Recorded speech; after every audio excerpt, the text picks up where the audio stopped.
where it started. We don't know where it's all going. We know a lot. We know how planets swirl around and die. We know how stars fade in and out, but we don't know all of the stuff. That's why we have universities. You notice there's the word universe is inside the word university. There's a reason for that. It's not an accident. We're here to probe the mystery, not just be trained to be automatic parts of the big machine that's gobbling up the planet. We're here to learn about the planet.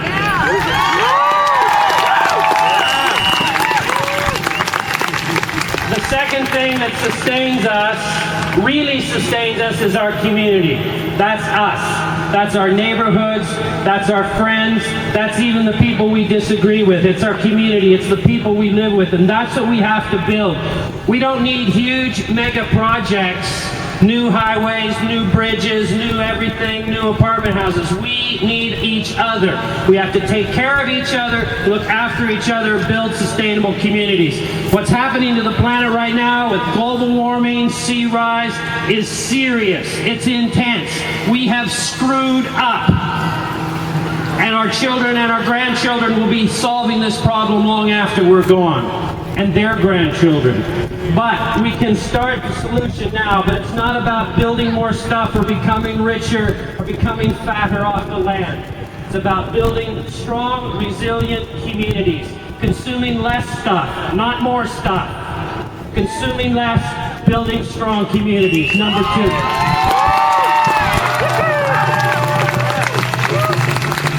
Now, my friends, there's one other thing I want to mention that keeps us alive, and that is this living earth.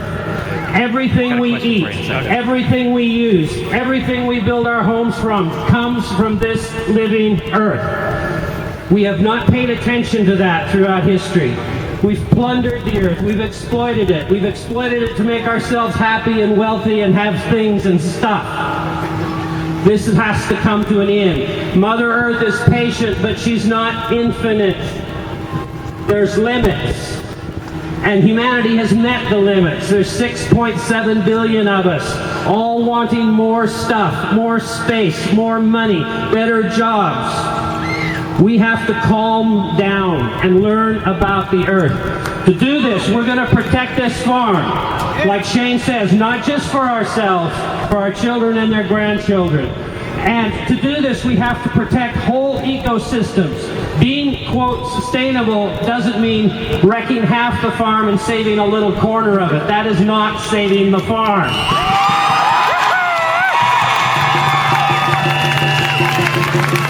We live inside a huge mystery, and our job on Earth is to learn about it, to be here and learn about it. Secondly, preserve our communities. Third, preserve this Earth that keeps us alive.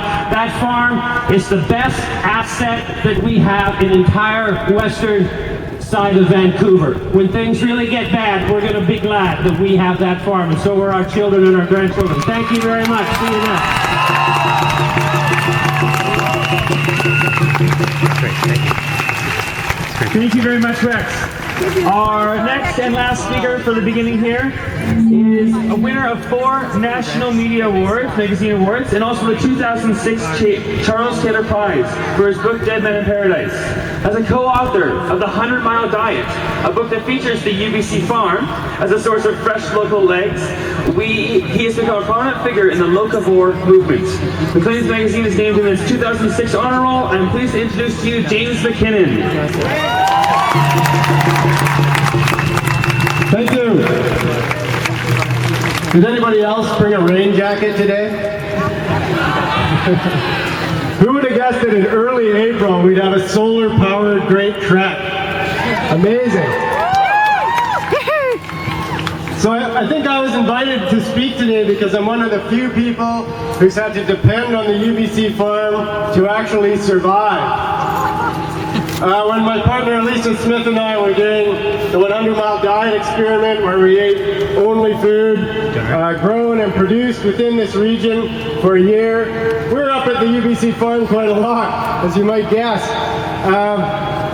We were up there not only because the food was so fantastic and fresh, And not only because it's such a beautiful place with the farm and the forest, the two of them are one. The farm and the forest together are the UBC farm, and they can't be separated.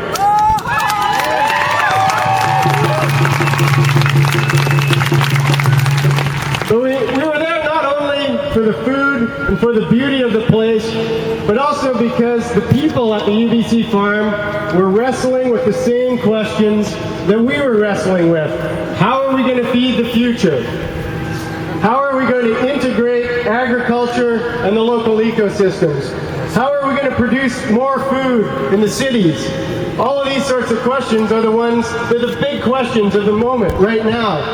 And to me, these are questions that are just as exciting, just as interesting as the next big advances in physics or in medicine. And that means the UBC farm should be one of the most exciting and one of the most dynamic places on the campus. And instead, it's one of the most threatened places on the campus. But we're going to change that today. We're going to save the UBC farm.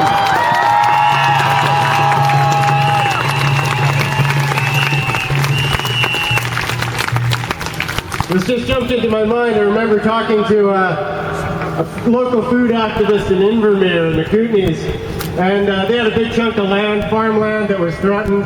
And he said to me, the question shouldn't be how many acres of farm do we bulldoze to put in condos. It should be how many acres of condos will we bulldoze to put in farm.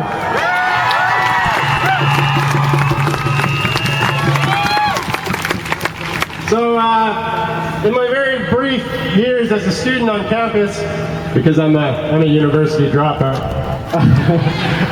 but in my brief student years, the big issue was the wildlands of British Columbia, the wilderness of British Columbia. And that was a big battle, and I was at a lot of rallies like this, usually in the rain.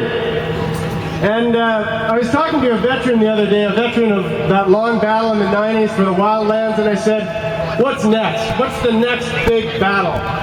And he said, the foodlands are the next big battle. The next thing we're going to fight for are the farmlands and transforming the farmlands so that they become something more sustainable, more integrated into the local ecosystem, something more like UBC Farm.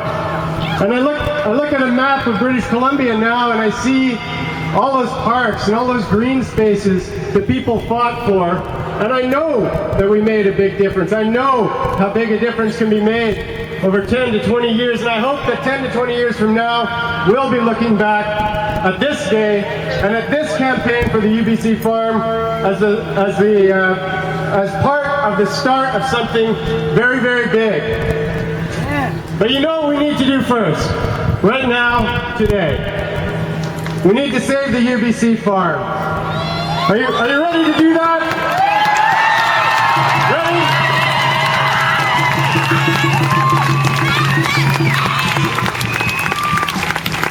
I really think you're ready. Yes. Okay, thanks everybody. Have a great trip.